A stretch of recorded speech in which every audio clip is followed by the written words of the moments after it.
guys. What if I told you that one of Hollywood's wildest cars, a glittering flame-toned Corvette that looked more like a spaceship than a sports car, began its life as a twisted wreck left to die in a junkyard? Not a collector's gem, not a studio showpiece, just a broken rear-ended 1973 Stingray forgotten beneath layers of dust and metal fatigue. Yet from that pile of scrap metal came something extraordinary, a cinematic phoenix reborn under the desert sun. It was called the Corvette Summer Vette, and to this day it stands as one of the most controversial, over-the-top creations ever to grace the silver screen. A car that made Corvette purists, furious filmmakers thrilled, and fans forever divided. This wasn't just a movie prop, it was an act of rebellion wrapped in fiberglass and fire. Right-hand drive and a left-hand drive country, chain-driven steering, 9 fake scoops that led absolutely nowhere, paint that shimmered like a radioactive sunset, and at the wheel, none other than Mark Hamill, hot off Star Wars, steering this Frankenstein creation through the neon haze of Las Vegas.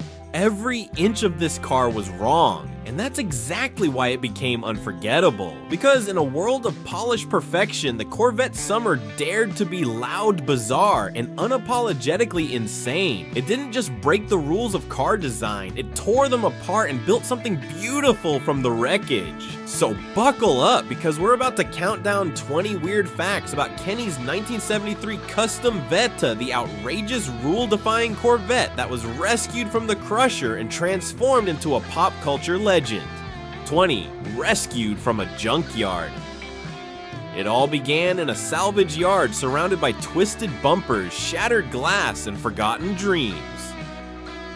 The car that would become a Hollywood icon wasn't born on a clean assembly line, it was rescued from the jaws of a crusher. A totaled 1973 Stingray rear-ended so hard it was nearly unsalvageable. But MGM needed a car they could destroy without guilt, a perfect victim. So they bought this broken Corvette for next to nothing. Not to restore it, but to reimagine it. What emerged was a paradox, a dead car resurrected into something more famous than most pristine Corvettes would ever be.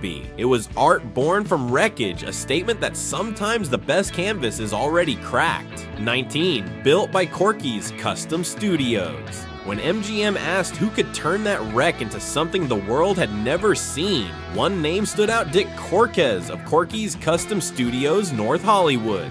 His shop wasn't a tinkerer's shed, it was a temple of creativity. Cortez had built cars for films, TV shows, and celebrities. This time he was asked to build controversy. Every inch of the Vette was redesigned, molded fiberglass panels, hand-laid layers, sculpted by vision rather than blueprints. Only the windshield and chassis survived. The rest was reborn in custom chaos. Those build photos, the wreck transforming into a rolling sculpture, are priceless now. 50 years later, the car still divides opinion. That's not failure. That's legacy.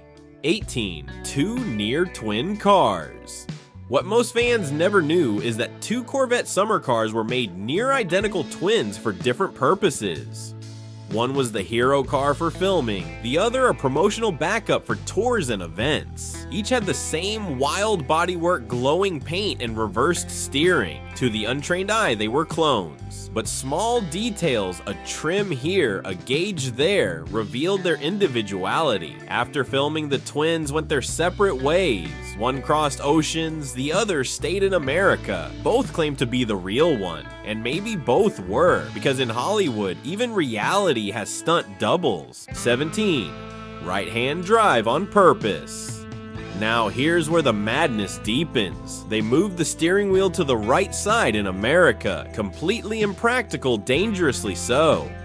But there was a reason Mark Hamill's character Kenny had to flirt, argue, and talk to people on sidewalks during Vegas cruising scenes. If the car had left-hand drive, he'd be talking across an empty seat. Visually awkward, so they flipped everything. Dashboard pedals, gauges, all reversed. It made for better acting angles, but real-world driving a nightmare. Left turns were blind guesses, lane positioning chaos, but on camera, it looked perfect. Kenny could lean out, smirk, and connect with the world, all thanks to a decision that made every engineer sweat. 16. Chain drive steering hack. And here's where creativity met insanity. To connect a right-side steering wheel to a left-side steering box, Korky built a system straight out of a motorcycle shop chains and sprockets. A heavy-duty roller chain linked the two, transferring motion from right to left. Genius? Absolutely. Safe? Hardly. The chain stretched, rattled, and required constant lubrication. Imagine cruising at 50 mph, knowing your steering relied on a motorcycle chain. Terrifying yet brilliant in its simplicity. It was the kind of hot rod ingenuity that defined the 1970s custom car scene. If the textbook said, "Don't the builders said watch us." This car didn't just defy engineering norms, it mocked them and somehow survived. That's the magic of movie cars built fast, built wild, built to work just long enough to get the shot. 15. The clamshell flip hood. Before the 1984 Corvette ever introduced its forward hinged hood, this car already did it and did it louder. The entire front end of the Corvette Summer flipped forward as one massive piece nose cone fenders and hood forming a single clamshell. When opened, it looked alive, like the car was screaming. The engineering was surprisingly advanced for 1978, reinforced fiberglass hydraulic struts, custom hinges. It wasn't practical, but it was theatrical, and that's all that mattered. Whenever Kenny popped that hood in the film, it wasn't just maintenance, it was performance. The car didn't purr, it posed. 14. 9 fake scoops. Count them 9 vent scoops and air intakes, each pretending to serve a purpose. In truth, pure visual drama. They didn't cool, brakes didn't feed the engine, they just made the car look like it was inhaling oxygen from every angle. That's 1970s car culture distilled. More is more. If one scoop looks fast, 9 make it look like it's about to warp through time. Each scoop was hand-molded into fiberglass, not glued on. Fake function, real craftsmanship. Even if useless, they disguised the Corvette's original shape so well that only die-hard fans could recognize what was underneath. Subtlety, never heard of it. 13. The Glitter-Laden paint stack. You've never seen paint like this. Under the hot Nevada sun, the Corvette didn't shine, it burned. Layers upon layers of translucent reds, golds, and oranges stacked over a chunky metal flake base created an effect that looked like molten lava trapped under glass. The clear coat was so thick it could reflect studio lights like a mirror. It wasn't a simple spray job, it was chemical sorcery. The paint glowed, shimmered, and shifted like sunset caught in motion. Costly, yes. Overkill, absolutely. But it defined the car's personality, blinding, impossible to ignore, unapologetically alive. Even standing still, it radiated heat as if the paint itself refused to cool down. 12. No bumpers. None. To Corvette purists, this was unforgivable. No chrome, no protection, no federal safety compliance. The car was built for cameras, not highways. Its smooth, uninterrupted lines gave it that exotic, stretched silhouette ideal for cinematic framing. In a world obsessed with regulation, this car said to hell with rules. After filming, any attempt to make it street legal meant ruining its flow with bolt-on bumpers. Most owners didn't dare. They'd rather trailer it than tame it. It was built to shock, not to behave. 11. Square Caprice headlights. And here's where sacrilege became art. The pop-up headlights, sacred Corvette tradition, were gone. In their place, 4 rectangular sealed beams ripped straight off a Chevy Caprice sedan. To traditionalists, it was blasphemy. But to Korky's team, it was perfect geometry. The square eyes fit the sharp angular front end and gave the car a menacing stare like a predator daring you to blink first. Pop-ups would have ruined the design, complicated the mechanics, and slowed down the film crew. Fixed lights worked better on camera, always ready, never waiting to rise. Wrong completely, but sometimes being wrong is exactly what makes something legendary. 10. Side pipes as rockers.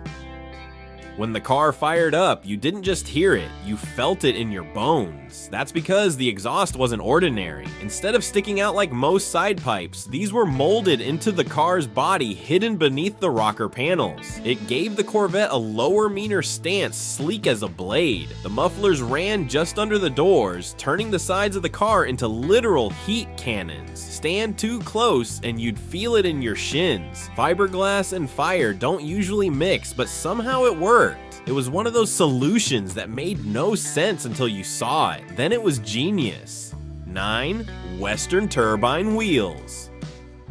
Forget polished chrome. Forget factory correct rally rims. This car rolled on Western turbine mags, spinning fins of aluminum that looked like they'd been ripped off a jet engine. They caught light reflected movement and gave cinematographers pure gold every time the wheels turned. In still shots, they shimmered like sunbursts. In motion, they blurred into hypnotic spirals. They weren't just wheels, they were cinematography in motion. After the movie, every custom shop wanted them. Prices skyrocketed. It's ironic, a film that mocked Corvette purity accidentally turned an obscure set of wheels into collector gold.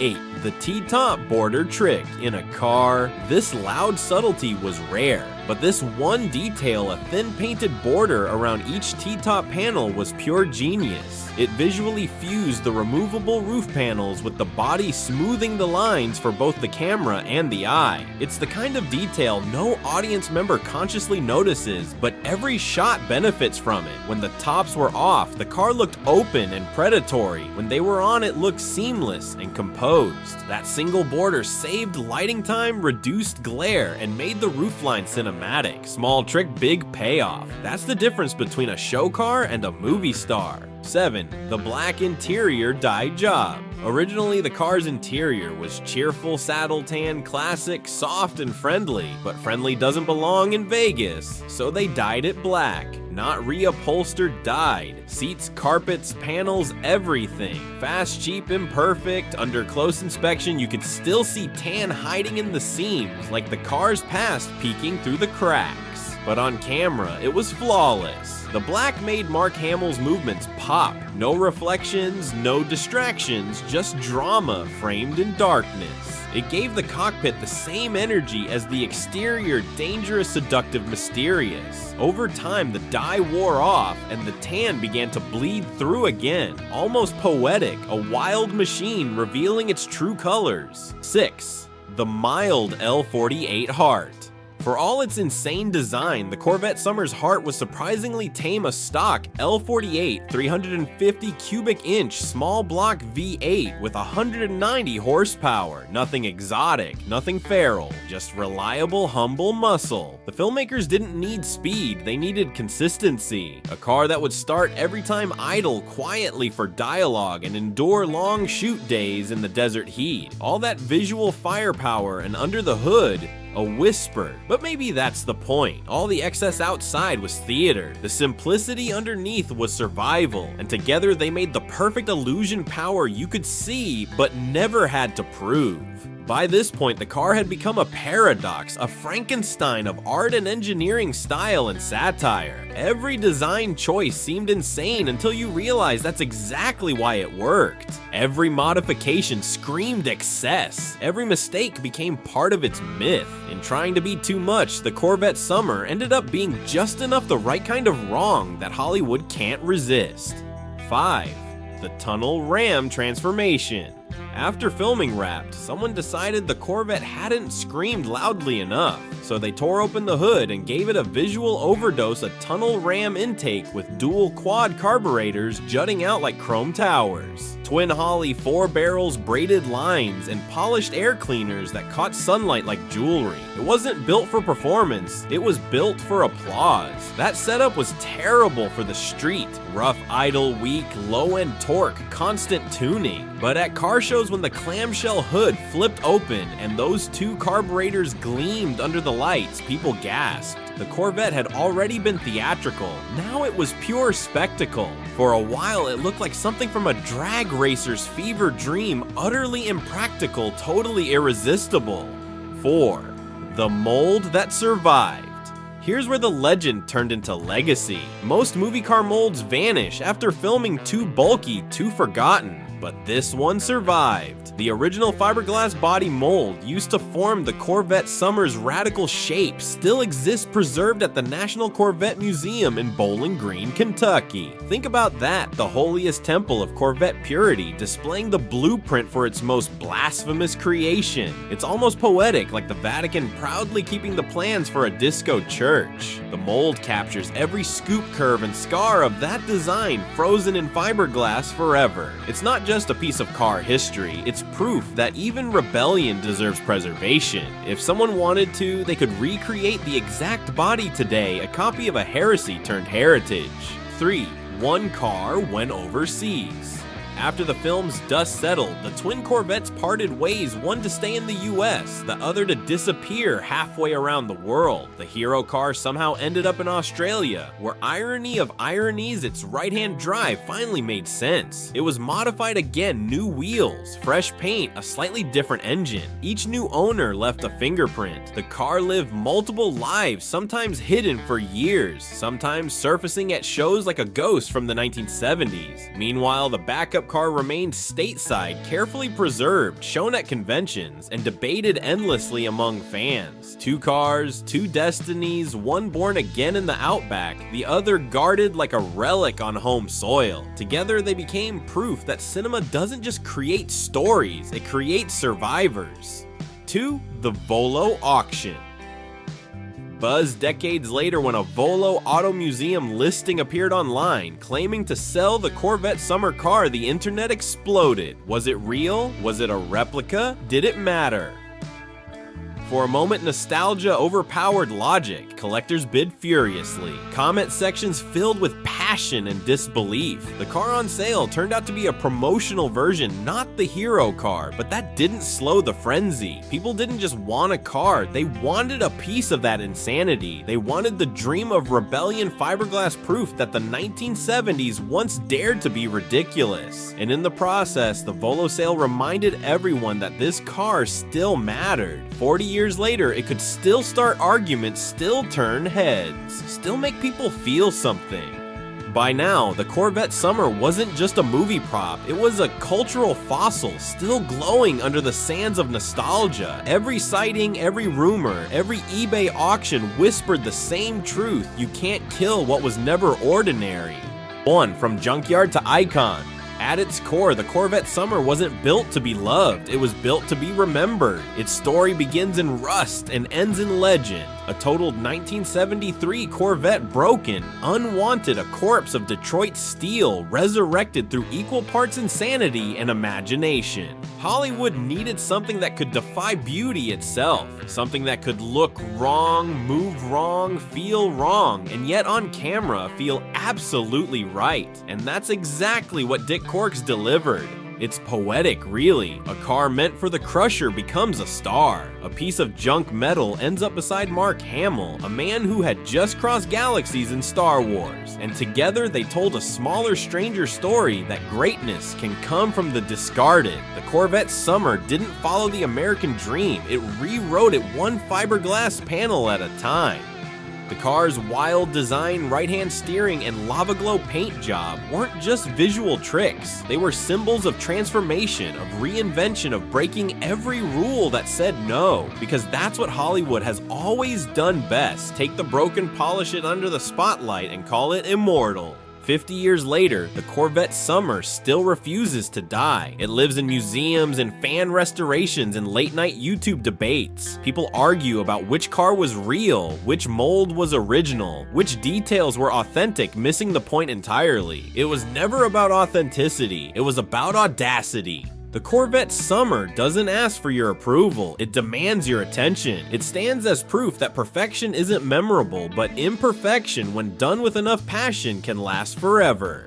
From junkyard dust to silver screen shimmer, this car became the most outrageous metaphor ever built on four wheels. It's a reminder that beauty doesn't always come from symmetry or precision. Sometimes it rises from chaos, bathed in bad decisions and fearless creativity. And in that chaos lies the truth of Corvette Summer, that the wildest dreams, just like the wildest cars, are born from wreckage. They rumble, they glow, they divide opinion, and they endure. forever parked somewhere between myth and machine. From the moment that wrecked 1973 Corvette was pulled from the junkyard, everything about this story has felt improbable, like a fever dream wrapped in fiberglass. A car that shouldn't have existed, a design that shouldn't have worked, and yet, here we are still talking about it nearly half a century later. Every weird fact in this story isn't just trivia, it's testimony. Testimony to how far human obsession can go when creativity collides with madness. The Corvette Summer wasn't practical, safe, or sensible, but it was alive. And that's something most cars and maybe most people never truly achieve. It's easy to look back now and laugh at the excess, the chain drive steering, the fake scoops, the radioactive paint job, but all of those mistakes gave the car its soul. Like scars on a veteran, every flaw became part of its identity. Without them, it wouldn't have mattered. Without the chaos, it wouldn't have lasted. Movie cars come and go. They roar across screens, then vanish into trailers, warehouses, or private collections. But the Corvette Summer refuses to fade. It keeps resurfacing in museums, auctions, internet threads, fan rebuilds. A rolling contradiction. Half masterpiece, half madness. And maybe that's why it still fascinates us, because it mirrors Hollywood itself. Beautiful, broken, immortal through sheer willpower. It started as trash, it became a legend, and in that transformation lies a quiet truth, one that transcends cars, movies, and metal, that sometimes the things we throw away are the very things that define us. That art doesn't need to be perfect to endure, it just needs to dare. So the next time you see that glittering red-orange monster with Mark Hamill behind the wheel, don't laugh. Don't judge. Just remember that car outlived expectations, critics, even logic itself, because it was never just a Corvette. It was a symbol of rebellion on 4 wheels. This has been 20 weird facts about Kenny's 1973 custom Vette Corvette Summer, a story of how Hollywood turned scrap into legend and proved that even the wrongest ideas can drive straight into history.